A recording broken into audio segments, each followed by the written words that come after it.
Through this video we will discuss apoplast pathway. Apoplast pathway में क्या हो रहा है कि जो मूवमेंट है वो एपिडर्मल सेल्स और कॉर्टिकल सेल्स से होते हुए पूरा एक continuous system of water flow है। एपिडर्मल सेल्स देखें, अगर ये डायग्राम देखें, absorptions of water from the root hairs to the xylem. तो यहाँ पर क्या मौजूद है, ये सबसे पहले यहाँ पे मौजूद है रूट हेयर्स मौजूद है। ये रूट हेयर्स से जो है वाटर जो है वह मूव करता हुआ एपिडर्मल सेल्स में आता है, और एपिडर्मल सेल्स के बाद जो लेयर होती है उसको हम कहते हैं कॉर्टेक्स रीजन। तो यहाँ के सेल्स कहलाते हैं कॉर्टिकल सेल्स।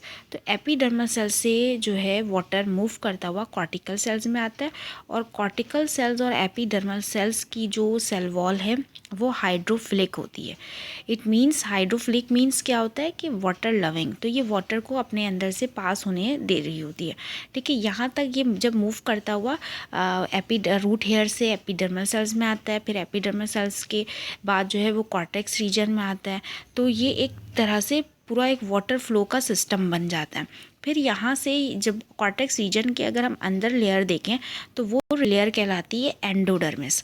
अच्छा, एंडोडर्मिस क्योंकि इनसाइड होती है तो इसमें वैक्सी बेल्ट मौजूद होते हैं।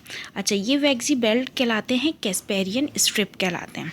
ठीक है, और ये एक चेक पॉइंट कहलाता है, यानी एक्ट करता है एज अ चेक पॉइंट। यहाँ पे चेक किया जाता है कि वाटर और minerals can not pass through the endodermis and thus can not enter the xylem through the apoplast.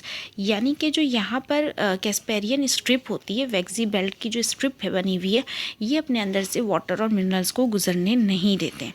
ठीक है, और यहाँ पर जो है वो मूवमेंट एंडोडर्मिस में जो है वाटर इंटर नहीं हो सकता, और इस तरह से एपोप्लास्ट पाथवे जो है कि में जाइलम तक ये नहीं पहुँच सकता। क्योंकि क्या होता है कि एंडोडर्मिस के बाद क्या मौजूद होता है, जाइलम मौजूद होता है। अच्छा, तो यहाँ पे बताया जा रहा है the extra cellular pathway at this stage symplast pathway help in the movement of solution. जब ये वो कॉर्टेक्स रीजन तक पहुँच जाता है, फिर यहाँ से जो मूवमेंट होती है वो एपोप्लास्ट मूवमेंट नहीं होती, बल्कि कौन सी मूवमेंट होती है, सिम्प्लास्ट मूवमेंट होती है। सही, लास्ट पैराग्राफ में जो बताया जा रहा है कि from endodermal cells the water flow into the pericycle and then into the xylem cells by the osmosis और थ्रू सिम्प्लास्ट। यानी कि सबसे पहले एपोप्लास्ट में ये हो रहा है कि सेल रूट हेयर्स में आ रहा है, रूट हेयर के बाद एपिडर्मल सेल्स में, एपिडर्मल सेल्स के बाद कॉर्टेक्स रीजन में, और कॉर्टेक्स रीजन के बाद जो एंडोडर्मिस है वहाँ पर वो एपोप्लास्ट के ज़रिए नहीं आ सकता, क्योंकि वहाँ पर कैस्पेरियन स्ट्रिप होता है। इसके बाद वहाँ से फिर वो पेरीसाइकिल में मूव करता है वाटर, और फिर पेरीसाइकिल से जाइलम के सेल्स में जो है वाटर फ्लो करता हुआ जो है सिम्प्लास्ट पाथवे के ज़रिए वाटर की मूवमेंट होती है।